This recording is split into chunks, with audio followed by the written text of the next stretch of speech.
નમસ્કાર, પ્રણામ, જય શ્રી કૃષ્ણ. મિત્રો, કેવા સંતાનો માતા પિતાના ઋણને ભૂલી જાય છે. મિત્રો, કહેવાય છે કે સંસારમાં અમુક સંતાનો માની કુખમાં બોજ બનીને આવે છે અને ધરતી પર હંમેશા બોજ બનીને રહે છે. એક માં જ્યારે બાળકને જન્મ આપે છે ત્યારે એ માનો પણ બીજો જન્મ થાય છે.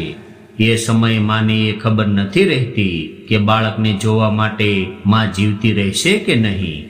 એક બાળકને જન્મ આપતી વખતે માતા અસહનીય કષ્ટ સહન કરે છે અને સાથે સાથે માં પોતાની સુંદરતા પણ નષ્ટ કરે છે અને ત્યારબાદ દુઃખ અને તકલીફ ઉઠાવીને જીવનભર પોતાના સંતાનોનું પાલન પોષણ કરતી રહે છે. માં પોતાના હિસ્સાનું બધું જ સુખ પોતાના સંતાનો પર કુરબાન કરે છે. કદાચ ઘરમાં ભોજન ઓછું હોય તો સ્વયં ન ખાય અને પોતાના બાળકોને ખવડાવે છે. પોતાના સંતાનોને કોઈ દુઃખ હોય તો પહેલા માં દુઃખી થાય છે અને સંતાનોના દુઃખને મટાડવાનો દરેક પ્રકારનો પ્રયાસ કરે છે અને એના ખુશહાલ જીવનની કામના કરે છે. માં જ્યાં સુધી જીવતી હોય છે ત્યાં સુધી પોતાના સંતાનોનું હંમેશા ભલું કરે છે અને કદાચ એ જ સંતાન મોટા થઈને માને અનાથ કરી નાખે અને રેલવે સ્ટેશન પર મૂકીને ચાલ્યા જાય. ખૂબ સમજવા અને જાણવા જેવી આ કહાની છે. તો મિત્રો, અંત સુધી અમારી સાથે જોડાયેલા રહેજો. તો ચાલો શરૂ કરીએ આજની કહાની. ભગવાનના નામે મને કંઈક આપો.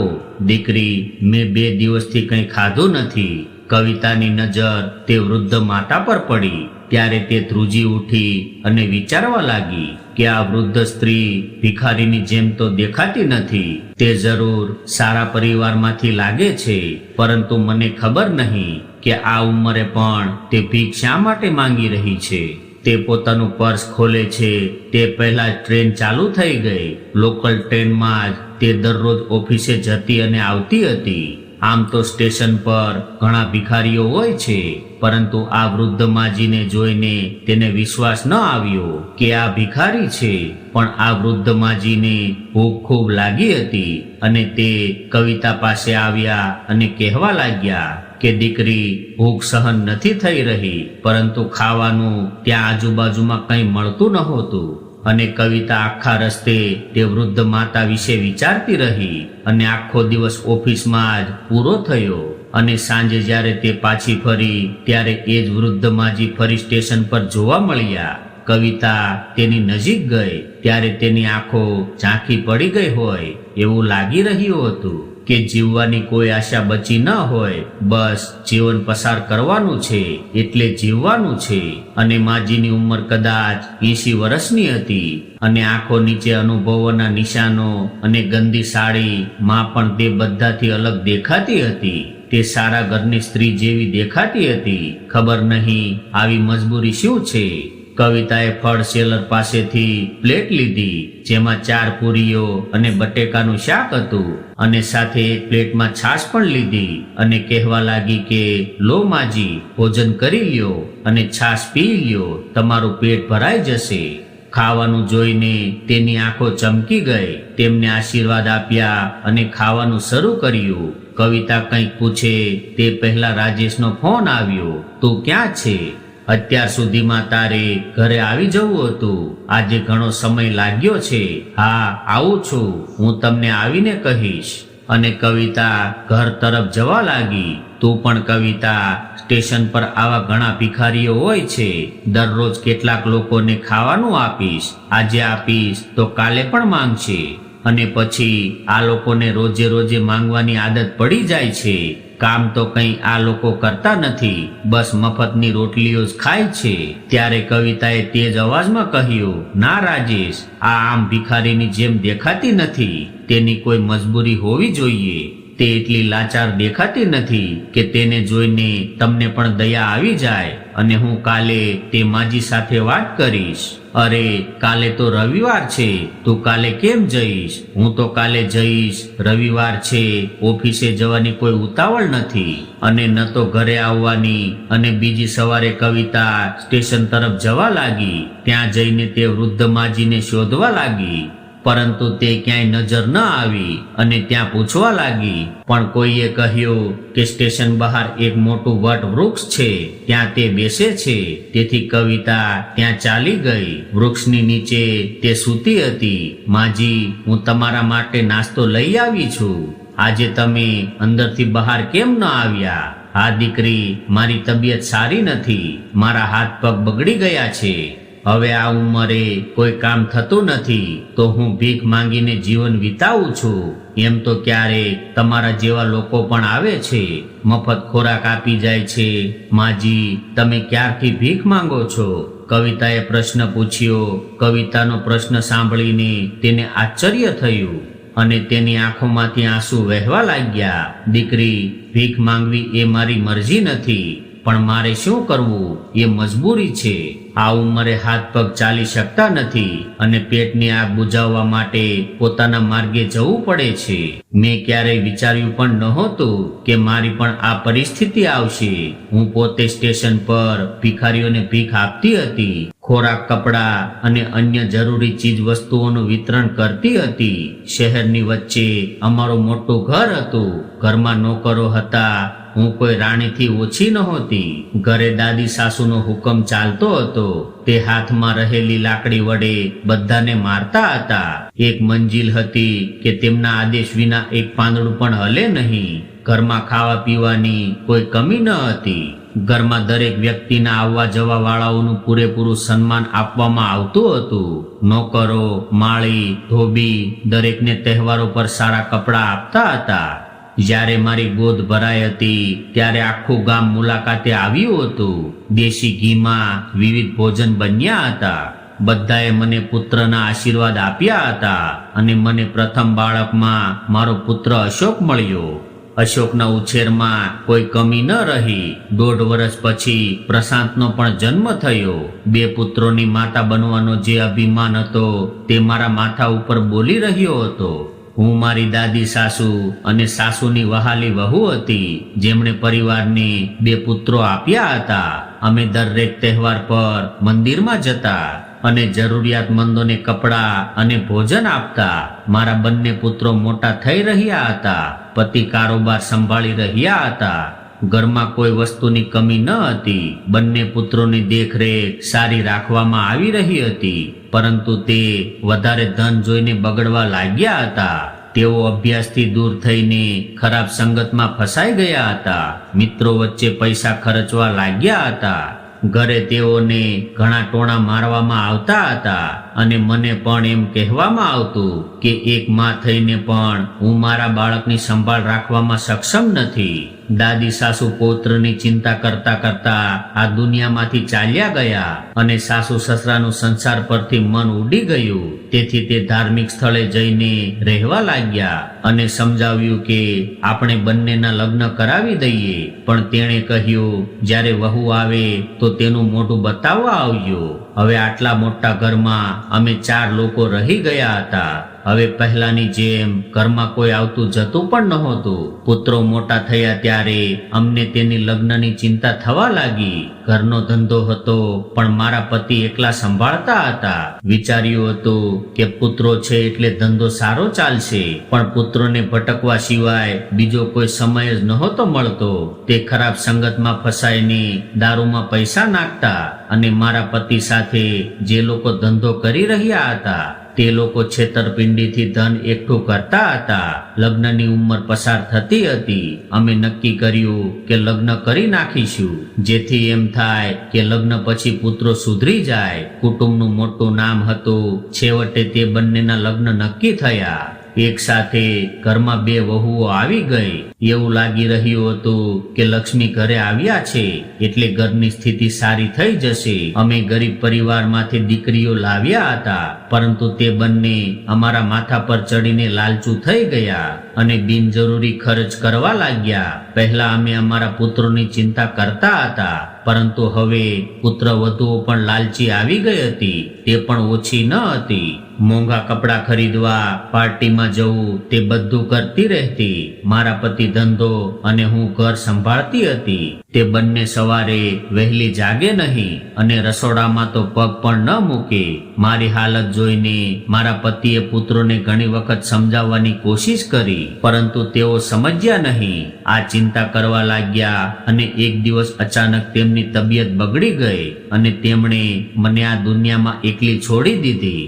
તેના ગયા પછી પણ બંને દીકરાઓ સુધર્યા નહીં. બે બાળકો થઈ ગયા પણ કારોબાર સંભાળી શક્યા નહીં. અમે તેમાં નુકસાન થવા લાગ્યું. એક દિવસ એવો આવ્યો કે કરજ માંગવા વાળા લોકો મારા માથા પર આવીને ઊભા રહી ગયા. બંને દીકરાઓને ત્યારે હોશ આવ્યો જ્યારે બધું નાશ થઈ ગયું. હવે ઘરમાં ઝઘડો ચાલુ થઈ ગયો. બંને પુત્ર વધુઓ દરરોજ તેના માતા પિતાના ઘરે જવાની ધમકી આપતી હતી અને ઘરમાં પણ પૈસાની ભારે તંગી થઈ ગઈ હતી. તેમનું કહેવું હતું કે વિધવા માતા દરેકની નજરમાં હોય છે. હું વિધવા હતી, મારો કોઈ સહારો ન હતો, તો મારા બંને પુત્રો અને પુત્રવધુઓ મને કંઈ પણ સંભળાવી દેતા. મારા ખાવા પીવા પર કાપ મૂકવા લાગ્યા હતા. તેમને લાગ્યું કે એકલી આ માનો ઘણો ખર્ચ થઈ જાય છે. હવે દરરોજ મને ટોણા મારવા લાગ્યા. મારા કારણે તે બંને બરાબર કામ કરી શકતા ન હતા. જો ઘરમાં વિધવા હોય તો આશીર્વાદ પણ ઓછા હોય છે. આવું વિચારીને વહુઓ મને ટોણા મારતી રહેતી.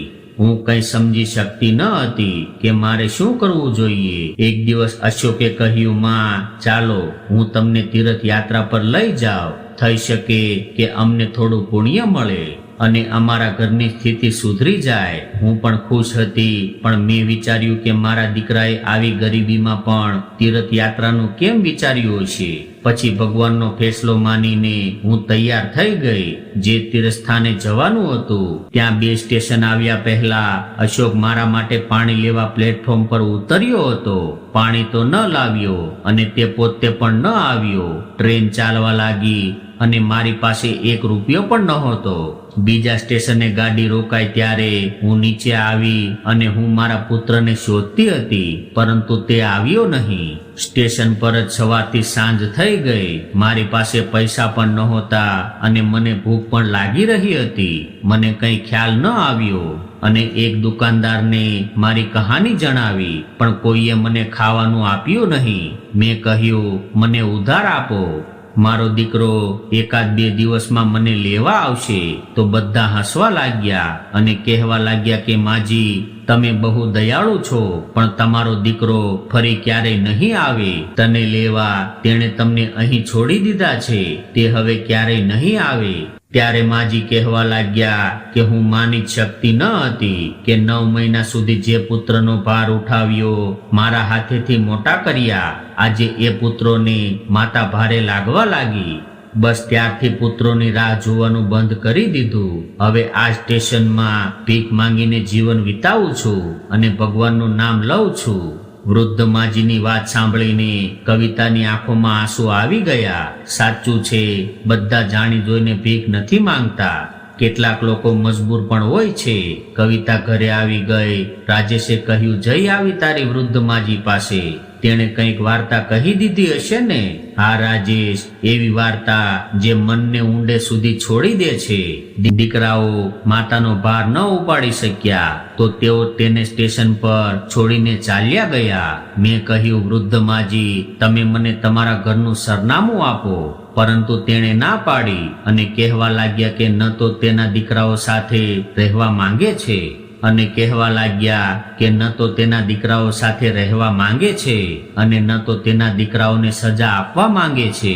અને હવે દીકરાઓ એ મારો ત્યાગ કરી નાખ્યો છે, તો હું શું તેમનાથી અપેક્ષા રાખું? હવે તે પથ્થરના બની ગયા છે.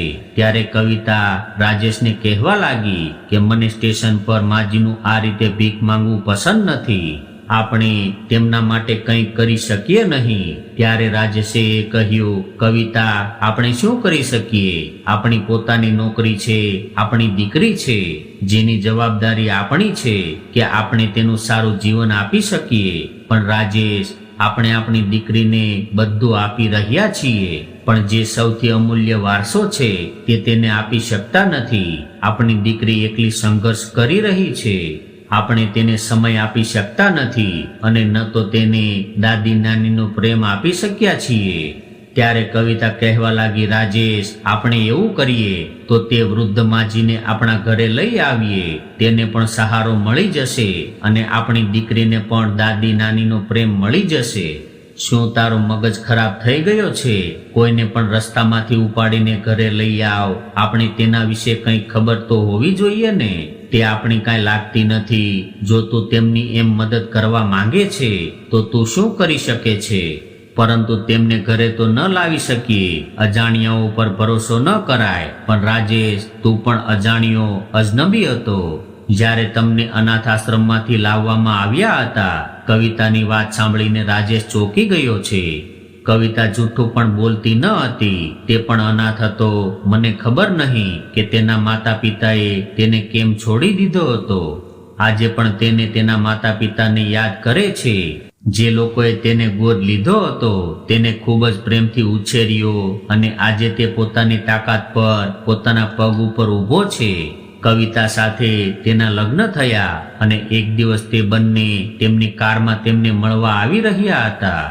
પરંતુ તે બંનેનું માર્ગ અકસ્માતમાં મૃત્યુ થયું હતું અને તેઓ તેમની પૌત્રીનું પણ મોઢું ન જોઈ શક્યા. રાજેશ ફરી અનાથ થઈ ગયો. આ તો કવિતાએ તેને સંભાળ્યો અને દરેક પગલે તેનો સાથ આપ્યો. મને માફ કરી દે કવિતા. આપણે કાલે તે માજી પાસે જઈશું અને તેને ઘરે લઈ આવીશું. રાતે કવિતા ખૂબ ખુશ હતી. તેણે તેની દીકરીને કહ્યું હતું કે તે કાલે દાદીમાના ઘરે લઈ આવશે. સવારે ઉઠીને ત્રણેય સ્ટેશને નીકળ્યા.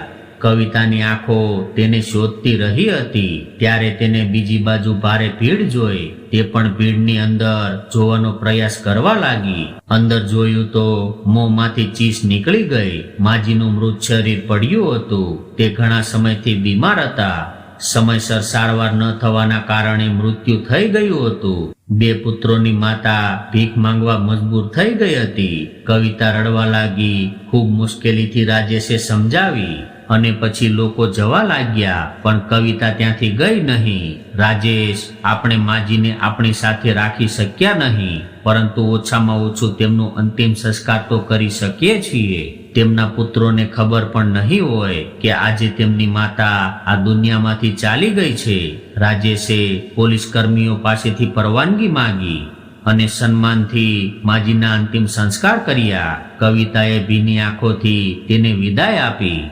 મિત્રો, સમાજમાં બધા ભગવાન પાસેથી છોકરાઓને વધારે માંગે છે, કારણ કે પુત્ર હોય તો વૃદ્ધાવસ્થામાં માતા પિતાને સહારો મળશે. તેમની ચિંતાઓ દૂર થઈ જશે. પણ કળિયુગમાં બધી વ્યાખ્યાઓ બદલાઈ ગઈ છે. પુત્રો તેમના માતા પિતાને જીવતા છોડી દે છે. તેઓને ઘરથી બેઘર બનાવી દે છે અને તેઓને મજબૂરીથી ભીખ માંગીને જીવન વિતાવવું પડે છે. મિત્રો, તમને આ કહાની કેવી લાગી તે કોમેન્ટ કરીને જરૂર જણાવજો. અને પસંદ આવી હોય તો લાઈક, શેર અને નવા મિત્ર હોય તો ચેનલને સબસ્ક્રાઇબ જરૂરથી કરજો. ફરી મળીશું આવી જ એક નવી કહાની સાથે. ત્યાં સુધી બધા મિત્રોને જય શ્રી કૃષ્ણ. હર હર મહાદેવ.